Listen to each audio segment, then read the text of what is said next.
El Evangelio de Marcos, el Evangelio según San Marcos, capítulo 3,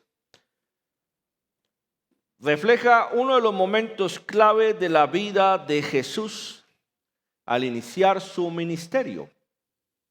Marcos dice, luego nombró a 12 de ellos y los llamó apóstoles. Ellos lo acompañarían y él los enviaría a predicar. Luego dice, y les daría autoridad para expulsar demonios. Otra versión dice, los llamó para que estuvieran con él, para que caminaran con él. Antes de enviarlos, los animó a caminar con él, a compartir con él, a aprender de él. Y esto lo he compartido en otro momento aquí. Hace muchos años, cuando yo entendí mi llamado pastoral y entendí que estaría en un lugar sin la cobertura directa de mi pastor, o por lo menos que no lo tendría a él ya cada domingo, yo le preguntaba, ¿cómo sé lo que tengo que hacer? ¿Cómo sé lo que hay que hacer? ¿A dónde voy cuando tenga preguntas y no tenga la respuesta directa en mi mano? Estoy hablando de hace muchos años, cuando todavía el celular no era un objeto que todos portaban. Estoy hablando de un tiempo donde muchos de los que estamos aquí teníamos que hacer fila para hacer una llamada internacional en algo que se llamaba Telecom.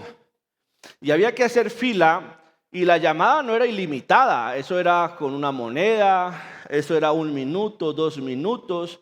Así que se tenía que ser muy asertivo en lo que se iba a decir en esos 2 minutos para poder que valiera la pena la fila que se tenía que hacer. ¿Usted se acuerda? Aquí hay gente, ¿cierto que sí? Mucho nos tocó eso. Algunos chicos no creerían que así era, ¿no? Qué interesante trasladar a algún adolescente hoy a esa época, ¿no? Hazte una fila en el poste que quedaba a 1 cuadra y solo tienes 2 minutos para hablar. Bueno, imagínate. Entonces, mira, yo le decía, ¿cómo sé lo que tengo que hacer, pastor? ¿Cómo sé que...? Y él me decía, mira a Jesús, mira a Jesús. Él te va a decir lo que tienes que hacer. Él te va a decir cómo lo tienes que hacer. ¿Cómo hablaría Jesús? ¿Qué haría Jesús si estuviera en esa condición? ¿Cómo pensaría Jesús? Así que desde muy temprano entendí que el modelo es Jesús. Jesús es el modelo a seguir. Jesús es el modelo que nosotros debemos seguir para crecer, para enfrentar las dificultades. Él fue varón experimentado en dolores, en quebrantos. Padeció todo lo que todo hombre pudo padecer.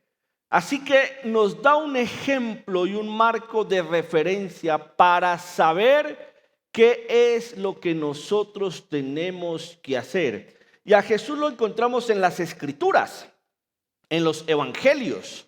Al igual que algunos pensadores de la época que no escribieron nada, Jesús tampoco escribió nada, pero se encargó de que sus evangelistas escribieran lo más importante de la vida de Jesús. En la Academia Bíblica surgió una pregunta muy interesante. ¿Por qué no conocemos ciertos datos de la vida de Jesús? Y la cuestión es que los evangelios no son libros biográficos. Hace un tiempo atrás, en la escuela bíblica, acostumbrábamos a enseñar que el Nuevo Testamento se clasificaba en libros biográficos, cartas, y luego entendimos, no son biográficos. Porque una biografía detalla situaciones de la vida de una persona. Situaciones e incluso desconocidas que el autor narra o confiesa, o alguien cercano a la fuente narra y cuenta. Ese no es el objetivo de los evangelios. El objetivo de los evangelios no es narrar la vida de Jesús. Por eso hay detalles de la vida de Jesús que desconocemos y eso genera vacíos que algunos oportunistas aprovechan para acomodarle a Jesús situaciones. Sin embargo, sí nos da datos interesantes de su vida, datos que hablan de su cultura, datos que hablan de su costumbre, Datos que seguramente Jesús también tuvo que haber vivido al solo hecho de ser hombre judío. Si era un hombre judío, ya eso me permite entender muchas cosas de la vida de Jesús.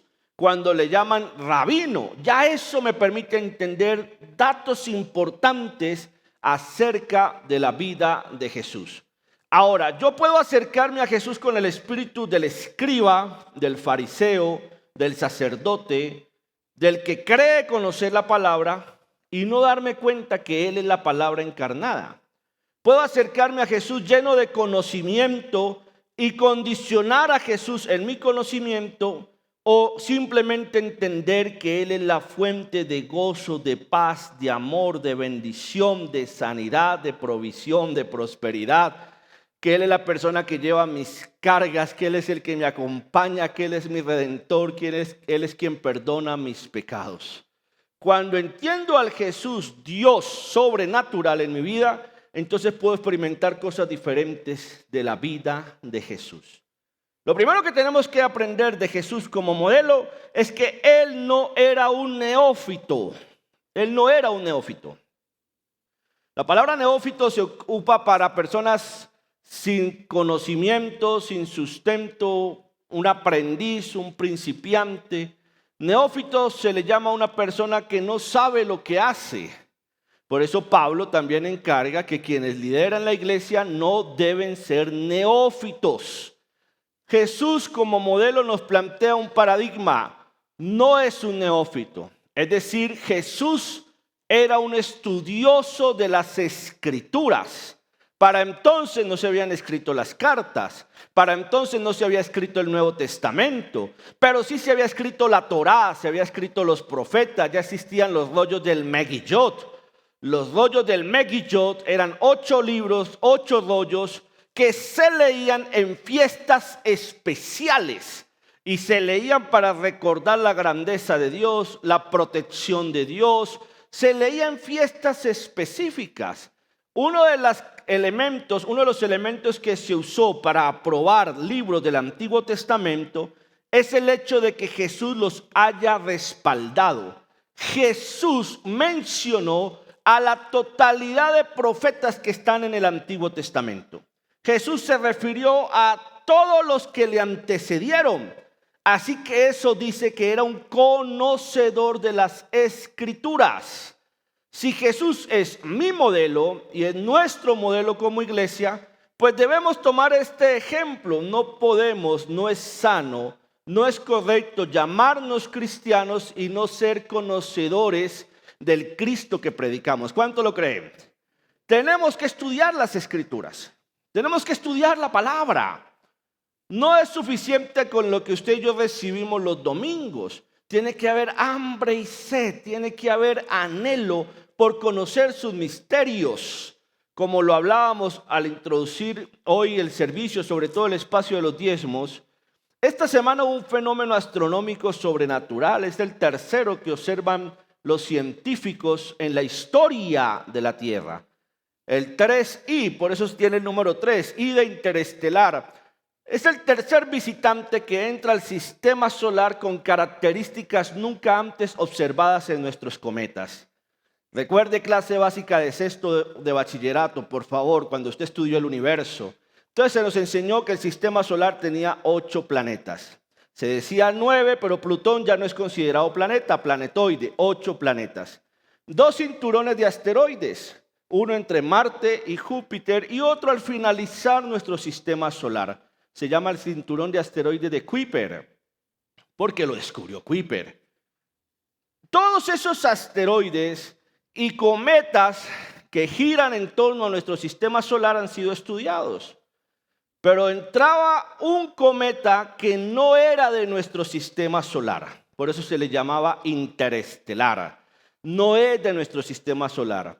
Y si usted siguió la noticia esta semana, todos los telescopios del mundo lo estaban vigilando, porque iba a estar cerca del Sol, porque se iba a dar la vuelta. El 19 de diciembre vuelve a estar cerca de la Tierra. Y eso generó toda serie de especulaciones, e incluso entre científicos. No estamos hablando de youtubers, influencers, noticias falsas. No, no, no, no, no. Científicos. Algunos científicos de la NASA decían, ojo, porque es tal vez la evidencia de vida extraterrestre fuera de nuestro sistema solar. Las características de este cometa se sale de todo lo que sabemos del universo. Se sale de todo lo que hemos estudiado. Por eso todos estaban apuntando. Tenía la magnitud de Manhattan. Si ese cometa llega a caer en la Tierra, nada que ver. La historia de los dinosaurios se repite. La ciencia entiende que hay misterios todavía por descubrir. Los científicos tienen hambre de conocimiento. Los científicos tienen hambre de descubrir cosas nuevas. Los científicos están buscando qué no se ha encontrado porque saben que hay algo más. Esa debería de ser el hambre de un hijo de Dios por aquello que todavía no ha descubierto de Dios en su vida. Él es el padre de la ciencia. Él es el creador del universo. ¡Del universo! Mi hijo me decía, ¿y será posible que haya vida extraterrestre en otro lugar? Y yo le decía, hay una teoría complejísima que dice que es aterrador la respuesta. La primera respuesta es que si no hay vida inteligente en otro lugar, es aterrador pensar que somos los únicos en un universo tan extenso. Es aterrador pensar que no hay vida inteligente en otro lugar. Y si sí la hay, es más aterrador porque no sabemos dónde está, no sabemos cuándo lo vamos a ver, no sabemos qué va a pasar cuando tengamos ese encuentro, no sabemos cómo van a cambiar nuestras ideas, pero todos los científicos en términos del universo y astronomía están en pro de eso. Tú y yo deberíamos acercarnos a Dios igual. ¿Qué hay que todavía no he visto de Dios en mi vida? ¿Qué hay que todavía no he descubierto de Dios en mi vida? ¿Qué hay de Dios que todavía no se ha revelado en mi corazón? ¿Qué hay que yo pueda estudiar todavía y que Dios pueda cambiar mi paradigma? Que Dios pueda cambiar mi estructura, que Dios pueda cambiar mi manera de pensar. Por ejemplo, los que estudiaban el 3 Atlas decían, tiene una concentración muy interesante de agua.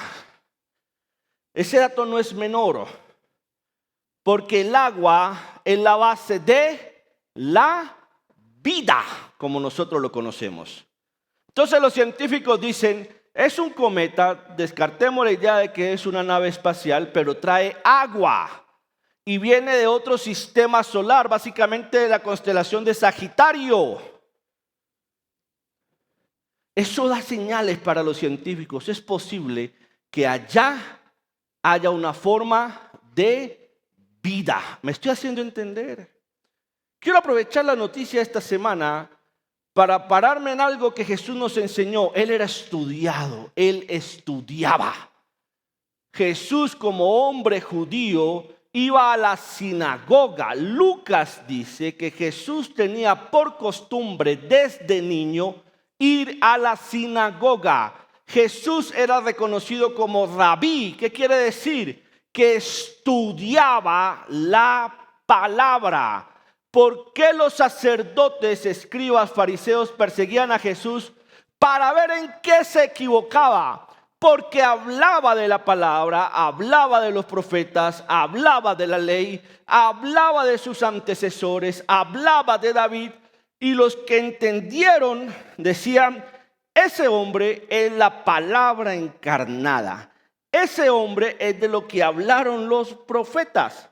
Si tú no lees la palabra, si yo no estudio la palabra, van a pasar cosas en mi vida que no voy a entender, pero que en su palabra el Señor me anticipó.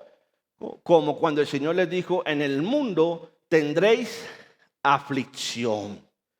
Entonces, si yo estudio la palabra, ya el Señor me advirtió que yo iba a pasar por aflicción. Entonces, cuando paso por aflicción, yo digo, Señor, tu palabra lo dice. Estoy pasando por aflicción. Pero también dice, venid a mí los cargados, los trabajados, los atribulados, porque yo os haré descansar. Pero si usted pasa por aflicción y no ha estudiado la palabra, no entiende que la palabra también le da descanso. La palabra dice que necesitaremos consolación. Ya la palabra lo está advirtiendo. Entonces, cuando usted estudia la palabra, usted dice, increíble, pero ahora yo necesito ser consolado. Necesito que alguien me consuele. Cuando estudiamos la palabra, ella nos anticipa situaciones que vamos a vivir y también nos da solución ante esas situaciones que son inevitables. La palabra dice que van a decir cosas contra nosotros mintiendo. Entonces tú no te enojas cuando te calumnian, cuando te dicen cosas en las redes sociales. Lo que tú dices, qué interesante, la palabra ya me advertía que me iban a vituperar, que me iban a maldecir. La palabra ya me advertía y la palabra también me da la solución. Por eso es importante entender la necesidad de estudiar la palabra de Dios. ¿Cuánto lo creen? Los discípulos de Jesús tampoco eran neófitos. Los discípulos de Jesús, por el solo hecho de ser hombres judíos, ya dicen que de niños mínimo iban a la sinagoga. No calificaron para ser rabinos, pero conocían la ley. No calificaron para ser rabinos, pero conocían la escritura. Así que hay que estudiar la palabra. Dígale al que está a su lado, tenemos que estudiar la palabra. No podemos ser autosuficientes. Usted compra un producto nuevo y ese producto, por sencillo que sea, trae un manual. Un manual. Ese manual le advierte cómo cuidarlo, qué hacer en caso de, le manda un número en caso de un técnico.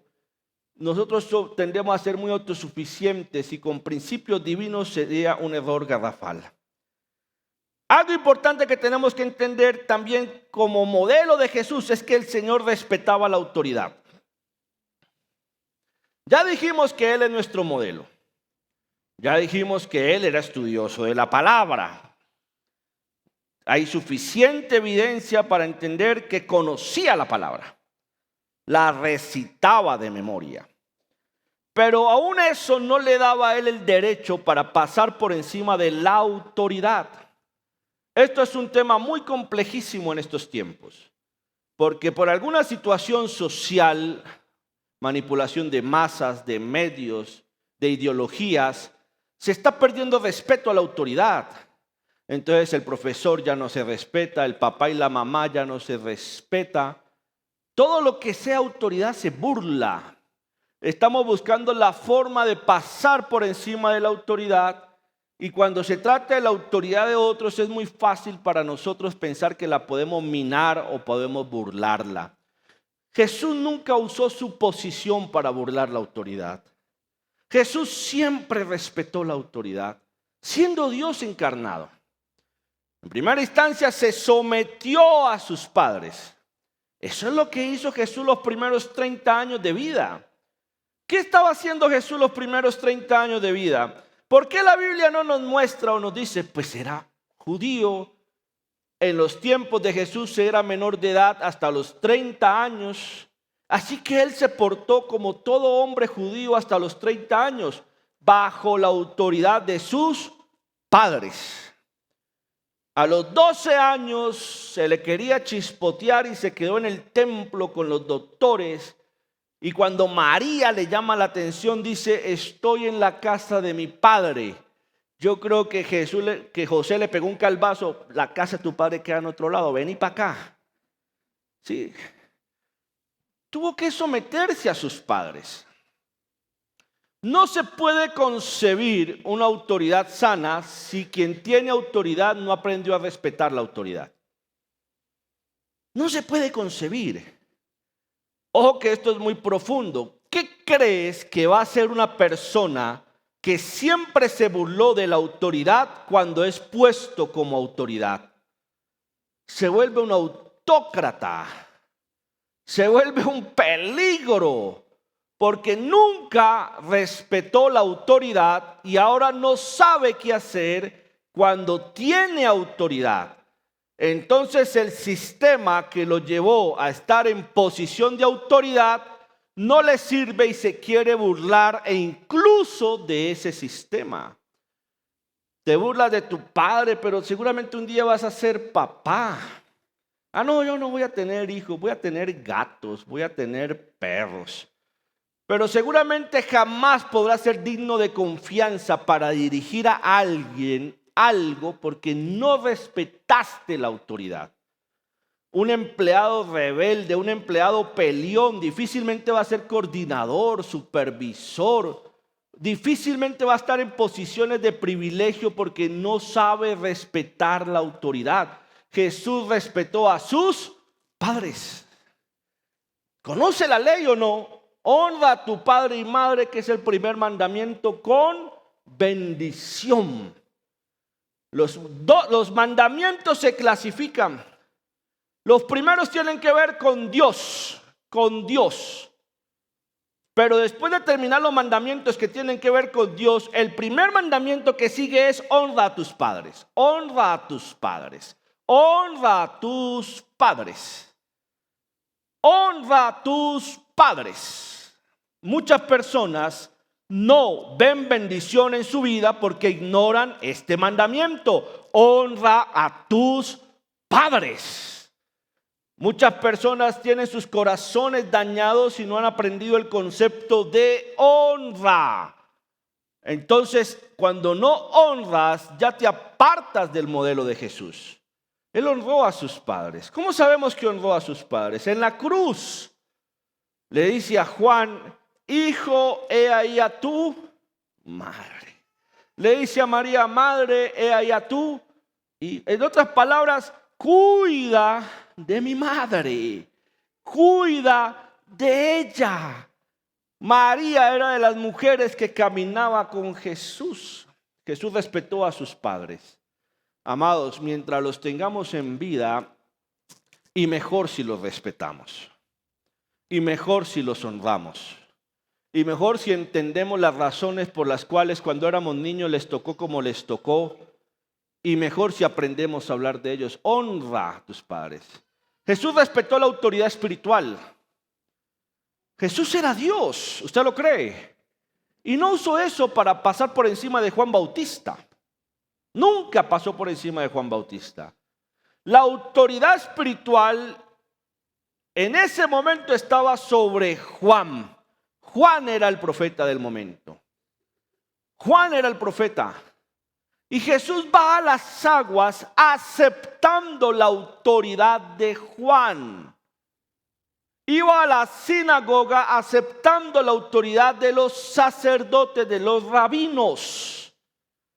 Cuando sabes aceptar y respetar la autoridad, podrás ser puesto en autoridad. Juan le dice a Jesús: espera, no soy digno ni de desatar la correa de tus sandalias. Soy yo el que tiene que ser bautizado por ti.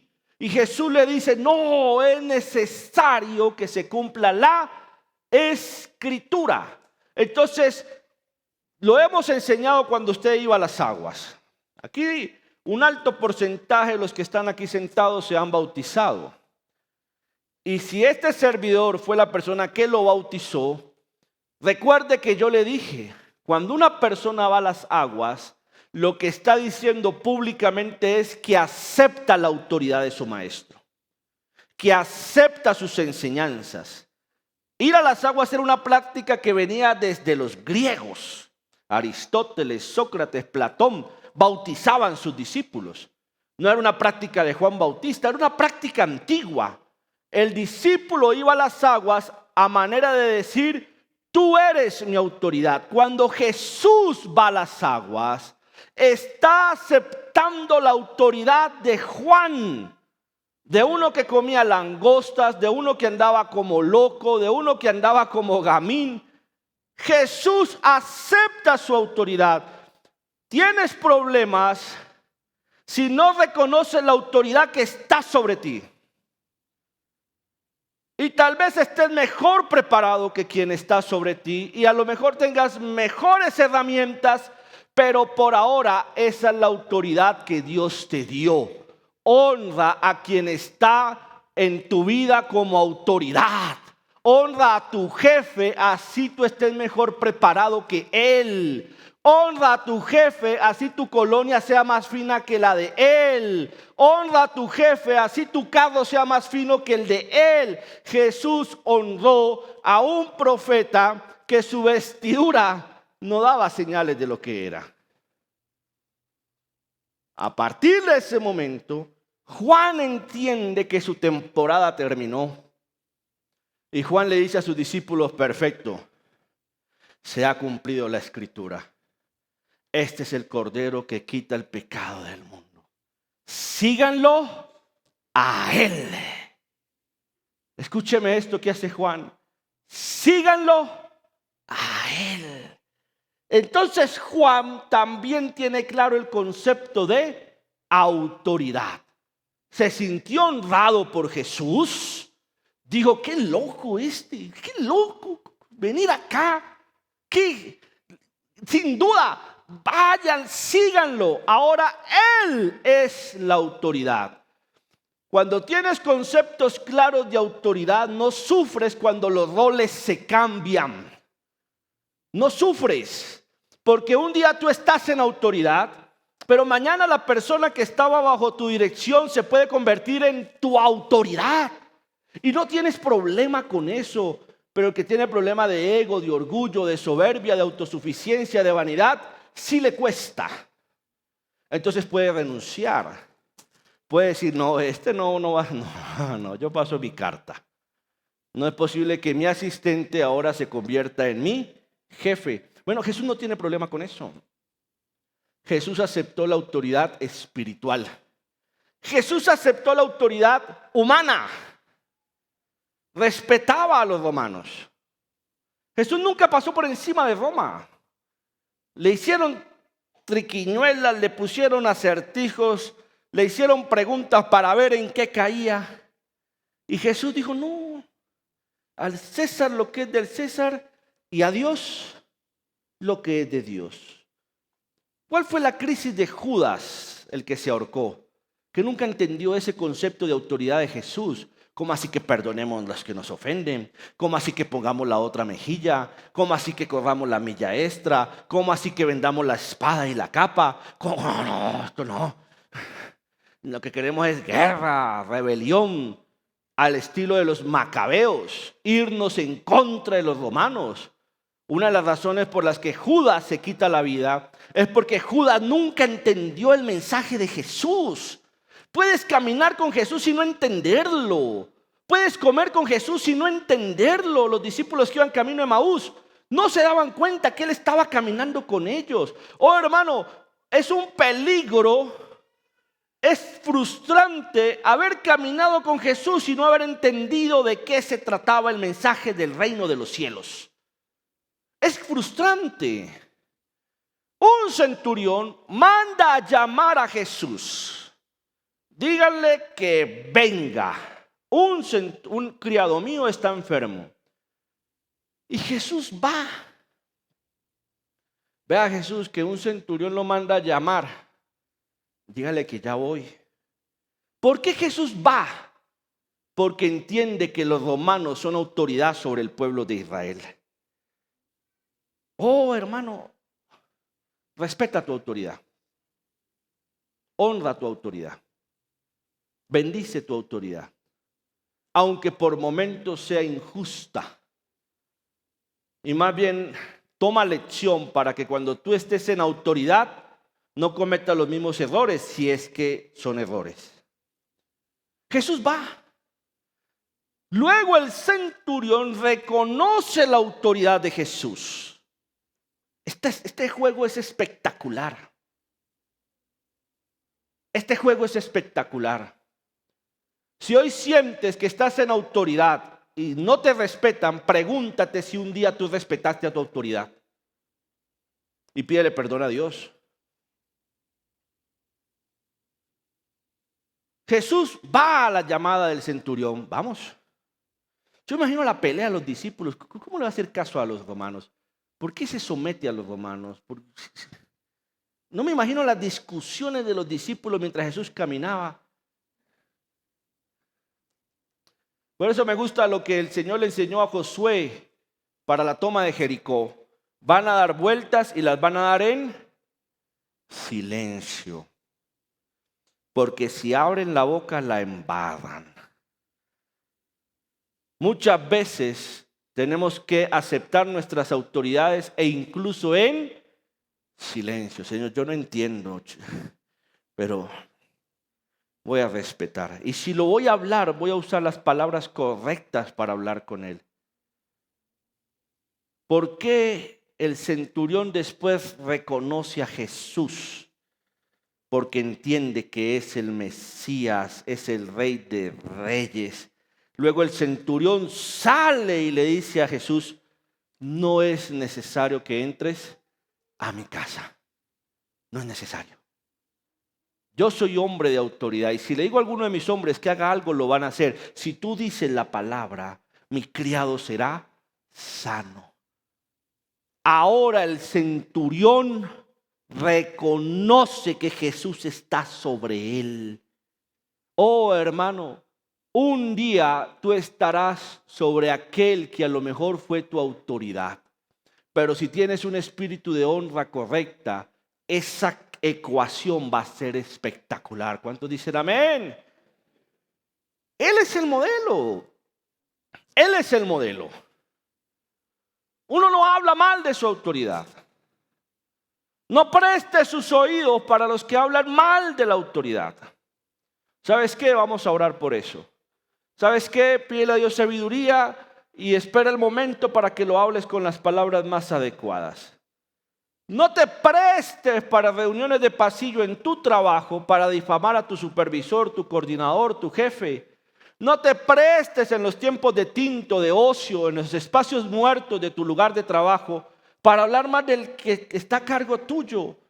No muerdas la mano que te da de comer. Aunque no lo entiendas, David respetó la autoridad de el rey Saúl.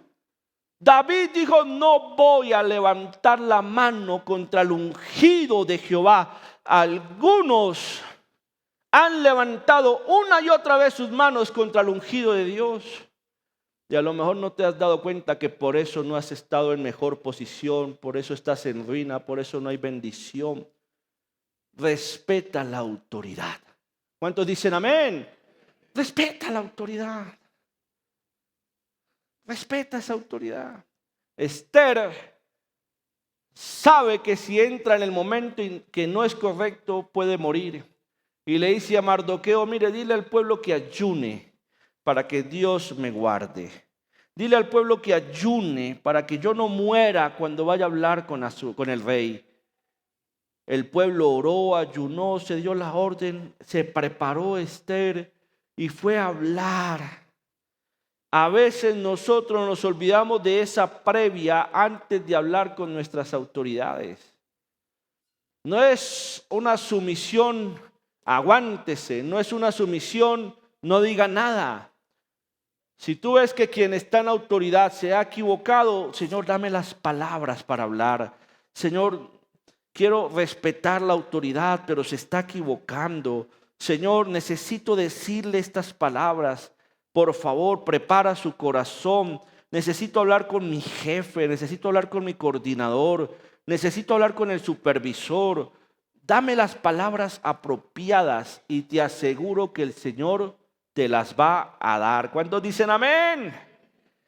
Él es el modelo. Y si decimos que Jesús es el modelo, Él también enseñó un modelo de liderazgo por temporadas. La vida de la fe es una vida de temporadas, a lo Netflix.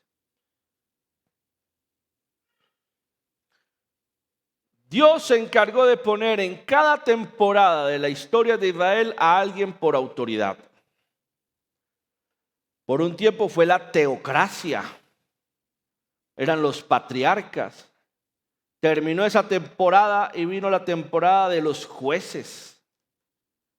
Terminó esa temporada y aparecieron los reyes. Y con los reyes los profetas. Con el templo apareció el sacerdote. Temporadas. En la vida hay temporadas. Y tú tienes que saber cuándo una temporada terminó y cuándo una temporada en tu vida está iniciando. Juan entendió que su temporada había terminado. Lo entendió y no lo hizo traumático. No dudó en decirle a sus discípulos, síganlo a él. Y ya él sabía lo que le esperaba. Jesús entendió que debía iniciar su temporada. Cuando María le dice a Jesús, no tienen vino.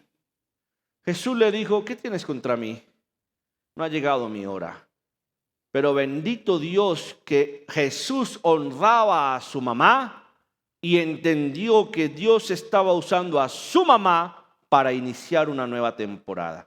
Eso es lo importante de respetar la autoridad.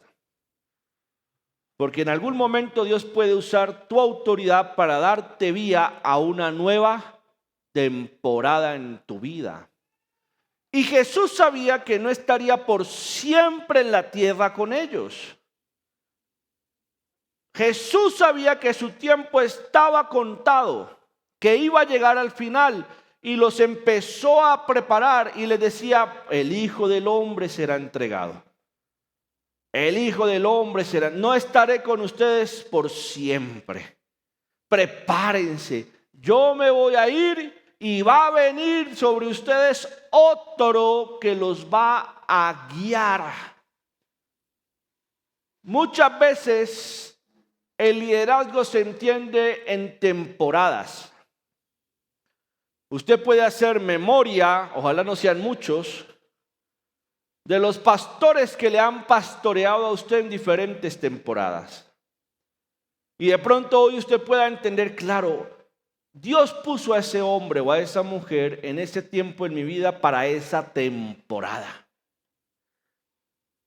Moisés era necesario en una temporada.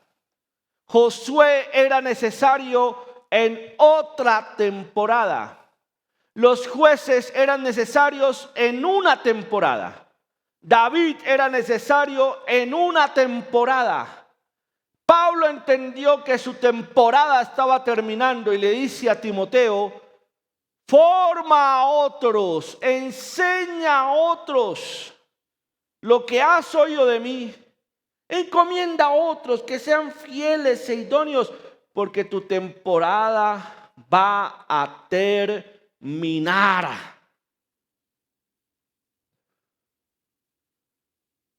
Tu temporada va a terminar. Y en términos de discipulado, yo no puedo pretenderme ser su pastor hasta que el Señor lo llame a la presencia. Y mejor si fuera así.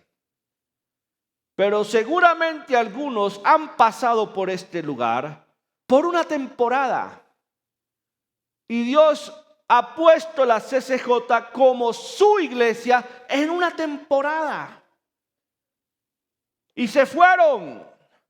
No necesariamente por ingratos, por desagradecidos, no. Simplemente porque aquí terminó su temporada. Algunos de ustedes vienen de otras iglesias.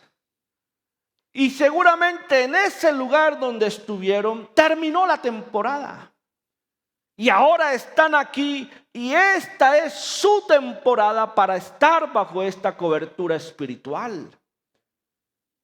Hay que entender cuándo una temporada está llegando a su final, porque el final de una temporada es el inicio de otra y normalmente una mejor. Esta palabra no la digo para que usted diga, ay chuta, entonces cuando renuncio de la iglesia, a ver cuánto me queda para pasar mi carta de renuncia. Porque si usted sale de aquí, mejor que sea guiado por Dios. Porque debe ser la temporada dirigida por Él, no por sus emociones, no porque se defraudó temporalmente, porque se sintió decepcionado en una situación, porque no le gustó lo que escuchó de este servidor o de un líder. es importante que usted sepa cuándo termina una temporada. Y un secreto es porque usted ha dejado a alguien para que continúe. Una señal del fin de una temporada es que usted ya formó a alguien. Elías formó a Eliseo, Eliseo formó a Yesid, Jesús formó a los discípulos y cada uno de ellos formó a otros, si no, no estuviéramos aquí. ¿A quién has formado para que te reemplace cuando ya no estés? No hablo solo a nivel de iglesia. Si estás pensando renunciar a tu trabajo y sabes que lo que haces es clave, no lo hagas con venganza. Forma a alguien para que quede ahí. Forma a alguien. Normalmente cuando un profesor renuncia al colegio, siempre le decimos, profe, consiga a alguien como usted. A otros ni le decimos, uy, dale, rápido. Gracias a Dios son pocos, pero también los hay. Pero cuando tenemos un buen profesor le decimos, uy, profe, busque a alguien como usted. Recomiéndeme a alguien que sea como usted. Recomiéndeme a alguien que tenga su ADN para que pueda seguir haciendo lo que usted estaba haciendo. Forma a alguien para aquello cuando tú no estés. Forma a alguien, no te creas indispensable. En eso que tú estás hoy, tal vez mañana ya no estés. Es mi afán con los chicos de la alabanza. Yo fui el primero en decirles, cásense, cásense, cásense. Y se están casando. Y eso es otra temporada en sus vidas. Entonces va a llegar un momento en que me van a decir, pastor, ya no soy el pelado soltero que podía vivir en la iglesia de lunes a domingo. Ahora tengo esposa, tengo hijos. Entonces formen a alguien. Formen a alguien para que esté ahí. Formen a alguien para que siga haciendo lo que ustedes están haciendo. A nivel de colegio con Jacqueline ya tenemos en la mira a alguien y le hemos dicho a esa persona, probablemente tú tomes nuestro cargo en el colegio. Y le hemos dicho a esa persona, tú eres la persona que creemos puede reemplazar a Jacqueline en la parte administrativa. Aprende, aprende, aprende, aprende, aprende. Y yo también estoy formando a otros. Y les he dicho, les estoy soltando mis clases, les estoy soltando lo que yo hacía. Aprendan, aprendan, aprendan. Porque mi temporada como profesor en el colegio ya está terminando. Llevo 15 años siendo profesor en el Jiré. Y he aprendido y honro eso, pero ya no estoy para resolver problemitas de papás y muchachos y notas y tareas. Necesito empezar a atender otros problemas más grandes y otros desafíos más grandes del colegio. ¿Me estoy haciendo entender? Cada vez yo doy menos clases, cada vez doy menos clases, cada vez doy menos clases. Porque necesito atender otras cosas de la iglesia, otras cosas del ministerio, porque está empezando otra temporada en mi vida. Tienes que saber cuándo una temporada en tu vida está terminando. Ahora no vaya a decirle a su esposa, nuestra temporada está terminando. Porque primero hay que ser escriturales y es hasta que la muerte... Tú no puedes decirle a tu hijo rebelde, ¿sabes qué? El Señor me habló, mi temporada está terminando, búscate otro papá. No puedes, no. Un liderazgo por temporada. Si termino con esto, vayan acomodándose, chicos, por favor. Váyanse acomodando. No se cansen ahí parados. Jesús ama las multitudes. Él ama las multitudes. ¿Cuántos quieren ver la iglesia grande, llena? ¿Usted quiere conmigo eso? Levante su mano. ¿Cuántos quieren ver eso? Usted tiene que tener madurez para crecer. Si la iglesia no es madura, no va a crecer. no va a crecer. Jesús tuvo que enseñarle a los discípulos a soportarse entre ellos. Soportaos los unos a los otros. Estaba el hincha del Millos y el del Santa Fe y el del América y el del Barça y el del Real y el del Liverpool. Aprendan a convivir entre ustedes. Había un celote, un iscariote, un cananeo, un publicano. Aprendan a soportarse entre ustedes.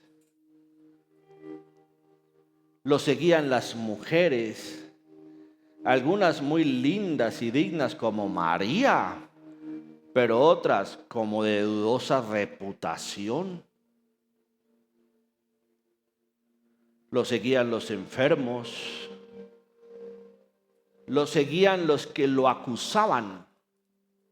Un día los hijos del trueno dijeron: ¿oramos para que caiga fuego o qué? ¿Oramos para que caiga fuego y se los consuma? Tenían que aprender a... Los discípulos caminaban con Jesús y tenían que soportar que en la multitud había escribas, fariseos, espías del imperio, traidores, gente que solo buscaba pan, comida. Tenía que haber madurez. La iglesia no va a crecer si no aceptamos que por esa puerta un día va a entrar alguien con quien tuviste un problema serio en el pasado.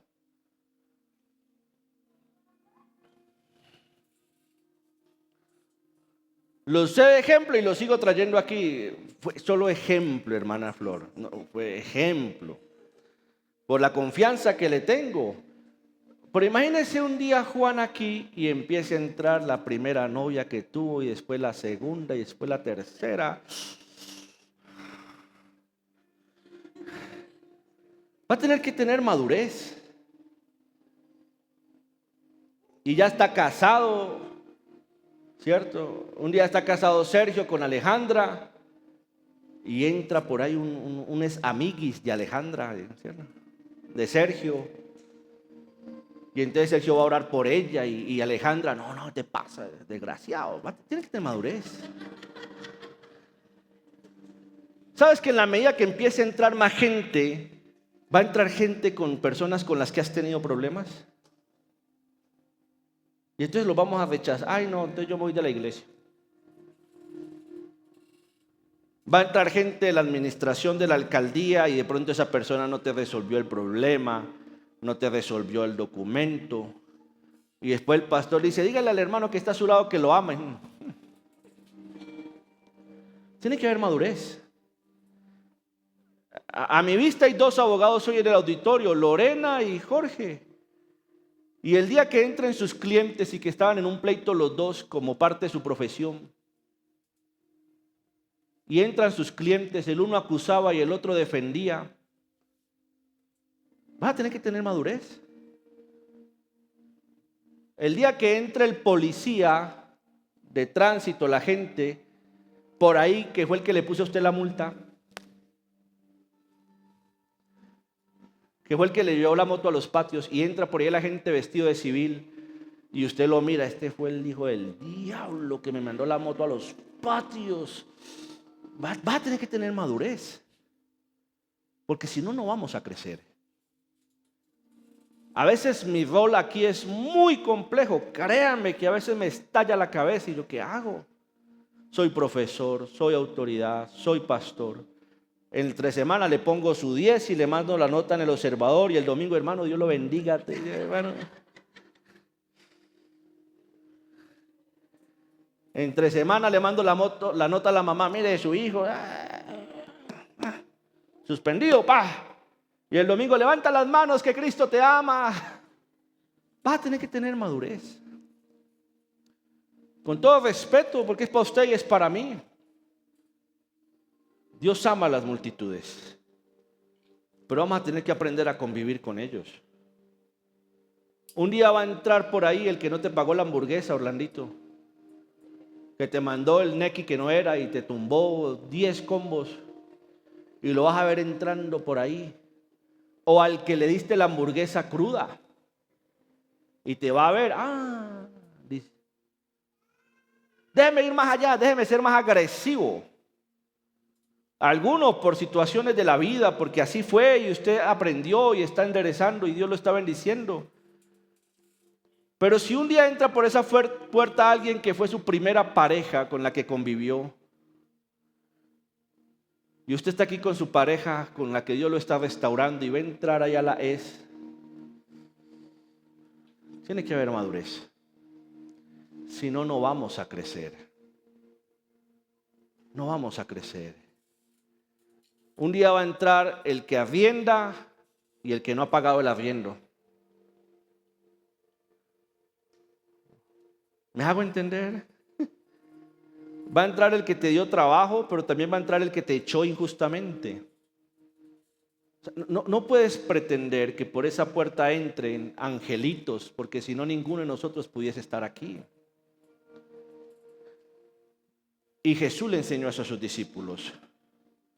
Ámense, sopórtense, perdónense, llévense mutuamente las cargas. Si no, no vamos a crecer. Yo le oro a Dios porque la iglesia crezca, pero a lo mejor no hemos crecido porque no hemos madurado. Déjeme abrirle mi corazón, le boto esta. Aquí hay gente de la iglesia que no ha querido volver porque vio a alguien aquí. Y me lo ha dicho. No, pastor, yo no. Y yo, pero ¿de qué se trata entonces? No, mientras esa persona está en la iglesia, yo no. Entonces no vayas a ninguna, porque a donde vayas va a haber otro que no te quiere ver tampoco. Tampoco te quiere ver. Si no maduramos, no crecemos. Madurar implica enfrentar más problemas. Jesús empezó a tener problemas cuando empezó a crecer su ministerio. Jesús no tenía problemas hasta que fue a las aguas. Antes de ir a las aguas se fue a ayuno 40 días y empezó la pelea con el diablo. Fue a las aguas y empezaron a mirarlo. Convirtió el agua en vino y ya la cosa se puso sospechosa. Sanó enfermos, endemoniados y ya lo vieron como hereje, como falso, como endemoniado. Cuando creces, crecen tus problemas. Si tienes más problemas, es una señal de que estás creciendo. Cuando te haces visible para lo bueno y para lo malo, para lo bonito y para lo feo. Y si creces, es imposible que no te vean. Y si te ven, es imposible que no te critiquen, es imposible que no te juzguen, es imposible que no te señalen. Pero prefiero pagar el precio de crecer que pagar el precio de no crecer. Igual tendremos que pagar un precio. El primero dará fruto en el Señor, el segundo traerá amargura, frustración.